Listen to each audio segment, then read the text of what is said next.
भूर्भुवः स्वः तत्सवितुर्वरेण्यं भर्गो देवस्य धीमहि धियो यो नः प्रचोदयात्।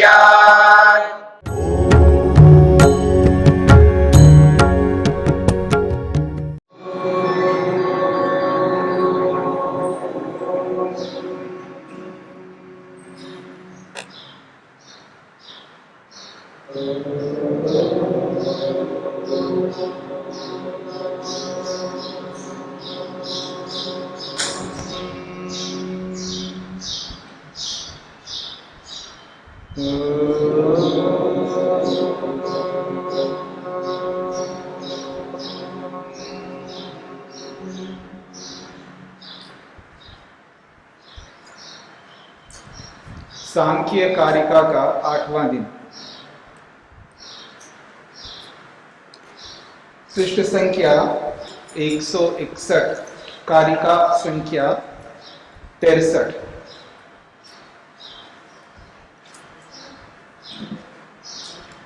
रूपै सप्तभी एव तु बध्नाति आत्मानं आत्मना प्रकृतिः सैव च पुरुषार्थं प्रति विमोचति एक रूपेण।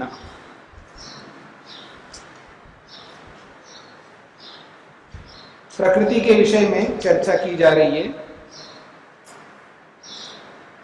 पिछली कारिका में 62वीं कारिका में यह स्पष्ट किया गया था, पुरुष जो है स्वभाव से न तो बद्ध है और न मुक्त है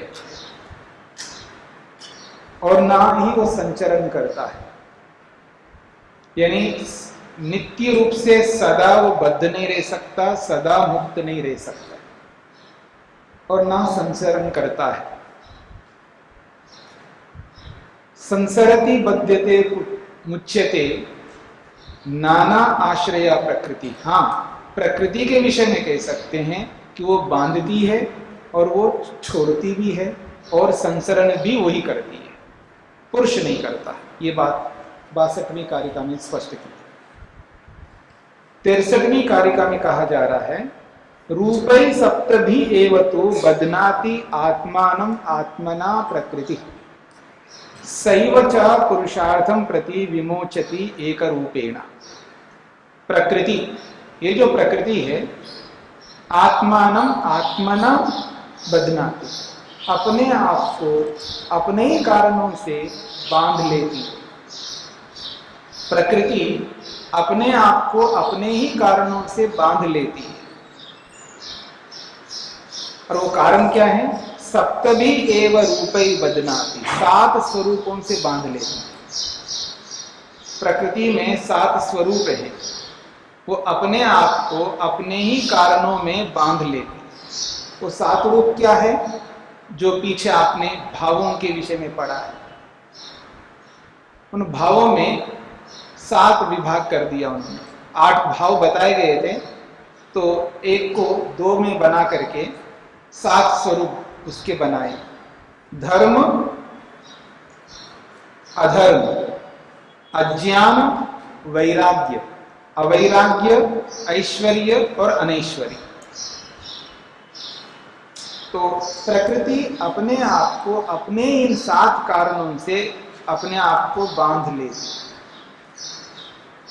सैव च पुरुषार्थं प्रति विमोचति, और वही प्रकृति पुरुष के प्रयोजन को सिद्ध कर लेती है तो विमोचन, अपने आप को मुक्त कर लेती है। और कैसे मुक्त कर लेती? एक रूपेण, एक रूप से, एक स्वरूप से, एक तत्वज्ञान से, एक विवेक से, एक विद्या से, एक ही रूप से तो अपने आप को मुक्त कर लेती और 7 रूपों से बांध लेती। स्पष्ट हो गई? तो ये जो भाव है, पीछे हमने बात की है, पूरा का पूरा जीवन हमारे भावों के ऊपर निर्भर करता है। आपके भाव कैसे चल रहे हैं? धर्म का भाव है या अधर्म का भाव है? अज्ञान का भाव है या ज्ञान का भाव है? ठीक है। ऐश्वर्य का भाव है या अनैश्वर्य का भाव है? लोगों को ये समझ में नहीं आता कि ऐश्वर्य है क्या। पैसा का होना ऐश्वर्य नहीं है, याद रखना। पैसा तो बतेरे लोगों के पास नहीं, मोटी भाषा में कहूं तो बहुत लोगों के पास में पैसा है, पर ऐश्वर्य क्या है? उसका यूज करना, तभी तो ऐश्वर्य है। अब साड़ियां इकट्ठी की है, यूज तो करती नहीं हो, तो मतलब क्या है? क्या मतलब है? पूजा करने के लिए इकट्ठी की है, देख देख करके खुश होने के लिए। मेरी बात समझ रहे हैं? तो ऐसे आदमी पैसा तो इकट्ठा किया तो प्रयोग ही नहीं करता, उसका यूज ही नहीं करता, तो क्या ऐश्वर्य है? इसलिए उसको कहते हैं अनैश्वर्यशाली। उसके पास ऐश्वर्य नहीं, ऐश्वर्य तब माना जाता है उसका प्रयोग करता है। ठीक है जी। अब सोना चांदी इकट्ठा तो किया है, अपने यूज ही नहीं करते, लॉकर्स में रख रखा है, क्या मतलब है इसका? अजी चोरों का घर में यूज करो ना। हाँ, घर में यूज करना चाहिए। मेरी बात समझ रहे हैं आप लोग? आप लोगों के लिए नहीं कह रहा हूं मैं, आप लोगों के लिए कह रहा हूं। घर में यूज करो, अच्छे कपड़े घर में यूज करो, और बाहर निकले तो ऐसे निकलो तो ये कंजू मतलब कंगाल होंगे शायद, हो सकता है, मतलब कुछ है ही नहीं होगा, ऐसा हो सकता है। बाहर ऐसे निकलो ना, किसने बताया आपको? चोरों का भय है ना, तो ठीक है, बाहर ऐसे पुराने कपड़े पहन के निकलो ना, पर घर में यूज करो ना, किसने मना किया? यूज तो करो, यूज करने के लिए चीज होती है, पर चीज होते हुए भी यूज नहीं करते तो उसका होना ना होना एक जैसा है ना। तो ऐश्वर्य का मतलब ये है कि उसका प्रयोग करना, ये इसका मतलब। आप प्रयोग नहीं करते, वो मानसिकता ऐसी बनी हुई है ना कि वो प्रयोग बस बहुत कम करता है, जमा करने में ज्यादा विश्वास रखता है, प्रयोग करने में विश्वास नहीं है उसका। हाँ, तो एकेन रूपेण, एक रूप से ही वो अपने आप को मुक्त कर लेती है। तत्वज्ञान, विवेक, वैराग्य। आगे बढ़िए। एवं तत्वाभ्यासात् न अस्मि न मे न अहम इति अपरिशेषम अविपर्ययात् विशुद्धम केवलम उत्पद्यते ज्ञानम। एवं इस प्रकार से तत्वाभ्यासात्, तत्वों के अभ्यास से। कितने तत्व बताए गए कि 25 तत्व बताए गए। उन 25 तत्वों का अभ्यास करना होता है। अभ्यास का अभिप्राय है उनका विवेक करना होता है। विवेक नहीं है, जानकारी है पर विवेक नहीं है, दोनों में बहुत अंतर होता है। मेरी बात समझ रहे हैं? क्या समझ रहे हैं? व्यायाम करना चाहिए, जानकारी है पर विवेक नहीं। विवेक है तो व्यायाम करेगा, और विवेक नहीं है तो जानकारी रखता है। इसको मैं दूसरी भाषा में बोलो, इंफॉर्मेशन है उसके पास, बहुत इंफॉर्मेशन। आज दुनिया में दुनिया भर का इंफॉर्मेशन, ओ ऐसा बिक रहा है ना इंफॉर्मेशन मतलब पानी की तरह बिक रहा है। सबके पास साधन है, सबके पास मोबाइल से, सब टक टक टक टक करते रहते हैं, बहुत इंफॉर्मेशन रखते हैं। क्या फायदा उसका? यूज ही नहीं करते। क्या मतलब है उसका? उस इंफॉर्मेशन का मतलब क्या है? इतनी जानकारी रख करके भी उसका प्रयोग नहीं करते हो तो उस जानकारी का मतलब क्या होता है? तो एवं तत्व अभ्यासात्, इस प्रकार इन सभी तत्वों का विवेक करने से उसको क्या समझ में आता है? न अस्मि, मैं ये नहीं हूं, ये उसको बोध हो जाता है। क्या बोध होता है? मैं शरीर नहीं हूं, ये बोध होता है। न अस्मि, मैं नहीं, न मैं, मेरा कुछ नहीं है। मेरा क्या? मेरा कुछ भी नहीं, किराएदार हूं। समझ रहे हैं? मैं तो किराएदार हूं, मेरा थोड़ा है। जब तक हूं तब तक हूं, जब निकल जाऊंगा तो मेरा था ही नहीं, इसलिए तो निकलूंगा। मेरा होता तो कैसे निकलूंगा? मेरी बात समझ रहे? मेरा अगर है तो मैं निकल लूंगा थोड़ा, मेरा नहीं इसलिए निकलना पड़ता है। आराम से अपने सीट पे बैठा है, ट्रेन में, फ्लाइट में, हाँ, बस में, आराम से खरीदा है, पैसे लेकर के सीट नंबर मिला हुआ है, जाकर आराम से बैठा है। अजमेर आते उतर के आना पड़ता है आराम से। दुख होता है? होता ही नहीं, बल्कि सुख होता है छोड़ने में। हाँ, अजमेर के आते ही, अजमेर नहीं आता है, अजमेर के मेरे आते ही समझ में? अजमेर नहीं आता, अजमेर तो वहीं का वहीं। अजमेर के मेरे आते ही, यानी अजमेर में मेरे आते ही सुकून मिलता है उस आदमी को, अजमेर वाले को। बस छोड़ने में उसको सुख मिल रहा है। भले आदमी जब उसको छोड़ने में सुख मिल रहा है तो इसको छोड़ने में सुख क्यों नहीं मिलना चाहिए? यही तो विवेक है ना। तो ऐसा विवेक होना चाहिए। तो कहते हैं ना मैं, ये मेरा नहीं, ना मैं शरीर हूं, ना शरीर मेरा है। इति अपरिशेषम, अपरिशेषम निश्शेषम, संपूर्ण रूप से यही समझता है, हर चीज को ऐसे ही समझता है। मकान को देखता है तो भी यही समझता है, गाड़ी को देखता है तो ही समझता है, शरीर को, किसी को भी देखता है ऐसे ही समझता है। ना मैं हूं ना मेरा है। इसका परिमिति समझते हैं? दुख नहीं होगा। गाड़ी के बिगड़ जाने से उसको दुख नहीं होगा, क्योंकि उसने पहले समझ रखा है ना, मेरा तो नहीं है। दुख किसको होता है? जो मेरा अपना मानता है। दूसरे की गाड़ी खराब होने से आपको दुख होता है क्या? अच्छा जी ठीक करवा लो, यही तो बोलोगे ना। पर अपनी गाड़ी बिगड़ जाए तो रोने लगते हो। अपना मकान टूट गए ना, अभी आंधी आई थी ना, बेचारी आंधी को समझ नहीं है, थोड़ा ज्यादा आनी चाहिए था तो ज्यादा आंधी आ जाती और कुछ हो जाता, टूट फूट जाता, फिर आदमी को दुख होता है, कष्ट होता है। क्यों? अपना मानता है। मैं ऐसा नहीं कहना चाह रहा हूं ज्यादा आंधी आनी चाहिए, मैं एक बात कह रहा हूं, मतलब किसी कारण से टूट फूट गया तो बड़ा दुख होता है, क्योंकि उसने अपना मान रखा है। मेरा घर है, क्यों जी? मेरा घर है ना, क्यों ना टूट गया, मेरा घर है। दुखी होता है, परेशान होता है। ऐसे शरीर में कहीं भी टूटन फूटन हो जाए तो भी दुख होता है आदमी। कोई रोग आ जाए तो भी दुख होता है, क्योंकि वो अपना मानता है। ऐसे किराएदार को होता है दुख? कमाल की बात है, उसको कोई मतलब ही नहीं है।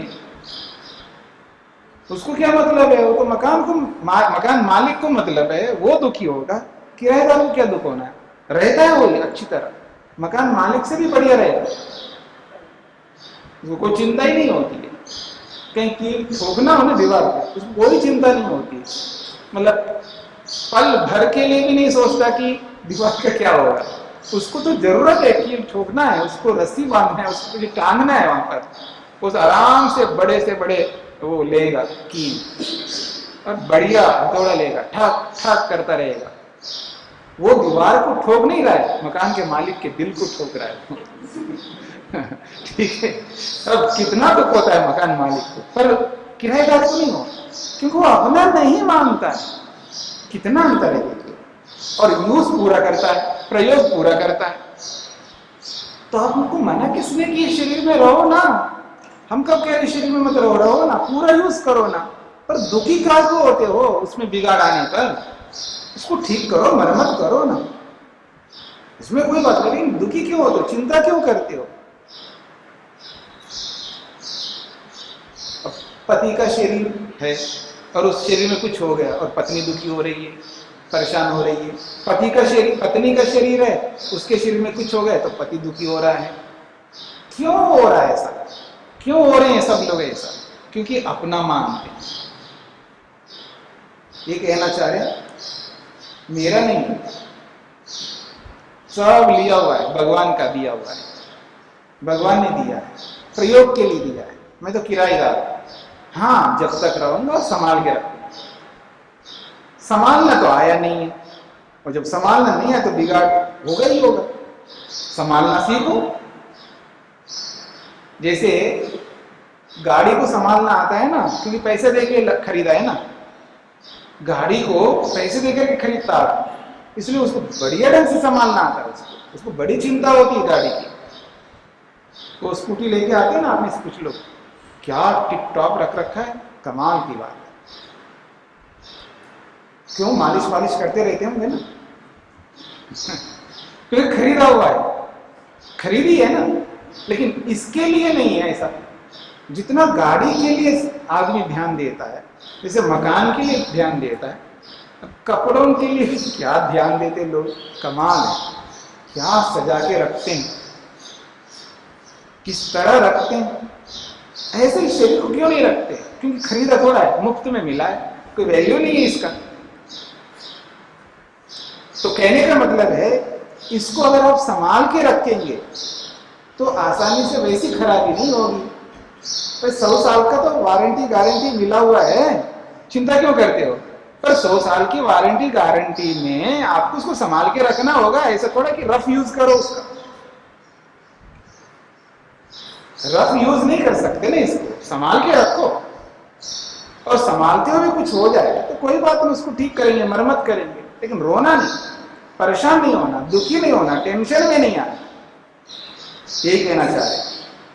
तत्वाभ्यास, जब तत्वों का अभ्यास करता है व्यक्ति, विवेक से इनका अभ्यास करता है, तो उसका ना हम अस्मि, शरीर मैं नहीं, न मैं, ये शरीर न मेरा है, न अहम इति अपरिशेषम, अपरिशेषम संपूर्ण रूप से हर किसी भी पदार्थ को देखता है, वो यही समझता है ना मैं हूं, ना मेरा है, और ना इसमें कोई ऐसी स्थिति आती है। तो जब ये समझ में आता है तो अविपर्यया, जब विपर्य नहीं है, मिथ्या ज्ञान नहीं है, ना समझ नहीं है, वो समझदार हो गया है, तो अविपर्यया विशुद्धम, अपने आप को विशुद्ध मानता है। वैसे ही विशुद्ध था, बस केवल भाव उत्पन्न करना है। मैं तो शुद्ध था पहले भी और आज भी शुद्ध हूं, शरीर के कारण से अशुद्ध मानता हूं अपने आप को। तो जब शरीर मैं नहीं हूं तो मैं तो शुद्ध हूं और केवलम, अकेला हूं। बड़े साथ साथ चलते हो, दो लोग मिलके बड़े साथ चलते, देखता हूं कब तक चलोगे। जब हम दो हैं, जब हमेशा दो ही जाते हैं आते हैं, हर जगह दो ही रहते हैं, जब देखते हैं कितना दूर तक साथ चलोगे। ठीक है जी। जब वहां ले जाना पड़ता है ना हॉस्पिटल में, आईसीयू में ले जाना पड़ता है ना, सब बार आउट आउट आउट अकेले जाता है और ऑपरेशन थिएटर में जाता तो अकेले जाता है। उसका कोई साथी, कोई पत्नी, कोई पति, कोई बच्चा, कोई नहीं जा सकता, अलो अकेले ही जाता है। केवल आप अकेले हो, अकेले ही आए थे ना, दो मिलकर के आए थे क्या? अकेले आए हो, अकेले जाओगे। तो केवलम, अकेले हो। उत्पत्ति ज्ञान, ऐसे ही ज्ञान उत्पन्न होता है। तत्वों का अभ्यास करने से यही ज्ञान उत्पन्न होता है कि मैं केवल हूं, विशुद्ध हूं और मुझ में कोई विपर्य मिथ्या ज्ञान नहीं है। अपरिशेषम, मैं संपूर्ण रूप से इन पदार्थों को ऐसा ही समझता हूं, मैं अपने आप में अलग हूं, शरीर अलग है, मैं शरीर नहीं हो सकता, ना मेरा ये शरीर हो सकता। ये सारा का सारा ज्ञान तत्वों का अभ्यास करने से होता है। आगे बढ़िए, कहते हैं तेन निवृत्त प्रसवाम अर्थवशात सप्तरूप विनिवृत्ताम प्रकृतिम पश्यति पुरुषः प्रेक्षकवत् अवस्थितः स्वस्थः। कहते हैं तेन, इस कारण से, किस कारण से? जब तत्वों का अभ्यास करता है, इस कारण से। निवृत्त प्रसवाम, प्रसव जो है कार्य को कहते हैं, प्रसव का मतलब है कार्य, जो उत्पन्न हुआ, जो उत्पन्न हुआ कार्य है वो प्रसव है, वो निवृत्त प्रसवाम। अब वो कार्य का प्रयोजन जो है निवृत्त हो गया, जिस प्रयोजन के लिए वो उत्पन्न हुआ वो प्रयोजन पूरा हो गया, तो उसको कहेंगे निवृत्त प्रसवाम। ये शरीर क्यों उत्पन्न हुआ है? भोग करवाने के लिए और अपवर्ग को प्राप्त करवाने के लिए, भोग करवाने के लिए और अपवर्ग को प्राप्त करने के लिए शरीर उत्पन्न हुआ। अब इस शरीर का प्रयोजन पूरा हो गया। अब ये कैसा शरीर है? निवृत्त शरीर है। अब इसका प्रयोजन पूरा हो गया, जो करना था सो कर लिया, अब करने योग्य कुछ बचा नहीं, तो निवृत्त प्रसवा। सप्तरूप विनिवृत्ता, और 7 रूपों से विमुक्त हो गया। 7 रूप है ना, धर्म अधर्म, अज्ञान ज्ञान, विवेक वैराग्य अवैराग्य, ऐश्वर्य अनैश्वर्य, इन 7 रूपों से वो विमुक्त हो गया, ऊपर उठ गए अर्थवशात। तो इस प्रकार का अर्थ को पूरा करने के कारण से प्रकृतिम पश्यति, फिर वो प्रकृति को देखता है। कैसे देखता है? पुरुष प्रेक्षकवत, जैसे प्रेक्षक देखता है। प्रेक्षक का मतलब है जब रंगस्थल में जब लोग कुछ दिखा रहे होते हैं, नट नटी लोग कुछ दिखा रहे होते हैं रंगस्थल पर, और प्रेक्षक दीर्घा में बैठ करके जब हम केवल देख रहे होते हैं, दर्शक मात्र होते हैं, दर्शक मात्र होते हैं, ऐसे इस प्रकृति को देखता है, दर्शक मात्र होकर। और स्वस्थ अवस्थिता, अपने आप में स्वस्थ है। स्वस्थ का मतलब होता है अपने में स्थित है। स्वस्थ शब्द का अर्थ ही है अपने में स्थित है। क्या है अपने में स्थित का मतलब? स्वस्थ का मतलब है अपने आप को निर्लिप्त मानता है। अभी तो शरीर से लिपटा हुआ मान रहा है ना, शरीर को और अपने आप को अलग नहीं कर पा रहा, इसलिए परेशान होता है व्यक्ति। शरीर में कोई भी कमी आता है तो उस कमी को अपनी कमी मानता है, क्यों? इस शरीर से लिप्त है। और जब स्वस्थ रहता है तो निर्लिप्त रहता है। तो ठीक है, शरीर में कुछ होना ही था, कोई वस्तु बनती है तो बिगड़ेगी ना, कोई भी वस्तु बन रही है तो बिगड़ेगी, एक अवसर आएगा, एक समय आएगा, उसमें कमी आएगी। जब ये बोध है ना तो दुख क्यों? हमेशा याद रखना, दुख उसी को होता है जो ये मानता है कि इसमें बिगाड़ नहीं हो। किसी को हृदय रोग हो गया अचानक, एकदम हार्ट अटैक, पहला अटैक आ गया, आदमी परेशान हो रहा है, दुखी हो रहा है, उसके जो भी निकट का कोई, क्यों हो रहा है? बताइए क्यों हो रहा है दुख? क्योंकि एक्सपेक्ट नहीं किया उसने। जब उसको पहले से पता हो आ सकता है, फिर क्यों दुख होगा? ये फट सकता है, पुराना हो सकता है, हो गया ना, दुख होगा क्या? क्योंकि पता है पहले से। जिसके बारे में नॉलेज होता है, जिसके बारे में जानकारी होती है आपको, वहां कभी दुख नहीं होता है। दुख हमेशा वहीं होता है जहां जानकारी नहीं होती, जहां बोध नहीं होता, जहां समझदारी नहीं होती, वहीं दुख होता है। दुख इट मीन्स नो नॉलेज, सुख इट मीन्स नॉलेज। जहां जानकारी है यानी जहां विवेक है, वहां दुख कभी नहीं हो सकता, और जहां विवेक नहीं है वहीं दुख होता है। जिस किसी भी इशू में, जिस किसी भी विषय में, जिस किसी भी प्रसंग में, जिस किसी भी काल में जो कोई भी व्यक्ति दुखी हो रहा है तो समझ लेना वो उसको उस विषय में बोध नहीं है। क्योंकि जहां बोध होता है वहां दुख नहीं होता है, क्योंकि विद्या का काम दुख को हटाना है, विद्या का काम दुख देना नहीं है। इसलिए कहा जा रहा है ना, या विद्या सा विमुक्त, विद्या उसको कहते हैं जो दुख से हटाने वाली होती है। अब जानकारी भी बोलते हो, मेरे को आई नो बोलते हो और दुखी हो रहे हो। अभी टेंशन नहीं करना, हाँ मेरे को पता है, फिर भी दुखी हो रहे हो। हाँ मतलब क्या हुआ? हाँ टेंशन तो नहीं रखना चाहिए, फिर भी दुखी हो रहा है। उसको पता नहीं है वास्तव में, अगर पता हो तो वो टेंशन क्यों रखेगा? टेंशन वही करता है जिसको पता नहीं, याद रखना। हाँ सीधी सी बात है, हम सीधी बात करते हैं। टेंशन हो रही है, टेंशन हो रहा है तो समझ लो आपको समझ नहीं, समझ होता तो आप टेंशन नहीं कर सकते। सीधी सी बात है, समझदारी लाओ, विवेक उत्पन्न करो, नो टेंशन, टेंशन फ्री, बिल्कुल दिमाग शांत रहेगा। यही तो सीखना है हमें, ये इसलिए तो पढ़ रहे हैं हम। तो कहते हैं तेन निवृत्त प्रसवाम अर्थवशात सप्तरूप विनिवृत्ता प्रकृतिम पश्यति। जब निवृत्त स्वरूप वाला होता है, जब कार्य पूरा कर लिया उसने, 7 रूपों को हटा लिया उसने अपने जीवन में से, अपने प्रयोजन को, अपने अर्थ को पूरा कर लिया है, तो प्रकृति को वैसे ही देखता है। कैसे? प्रेक्षकवत, दर्शक के रूप में देखता है इसे, केवल दृष्टा के रूप में देखता है। प्रेक्षक का मतलब है दृष्टा के रूप में देखता है। तब वो अवस्थित स्वस्थ, वो स्वस्थ के रूप में अवस्थित होता है, अपने निज स्वरूप में विद्यमान रहता है। अब वो निज स्वरूप में रहता हुआ भी अपने आप को निज स्वरूप में स्वीकार नहीं कर पा रहे, बस इतना ही अंतर है। हाँ आगे बढ़िए। द्यो शान्तिरन्तरिक्षं शान्तिर्पृथिवी शान्तिरापः शान्तिरोषधयः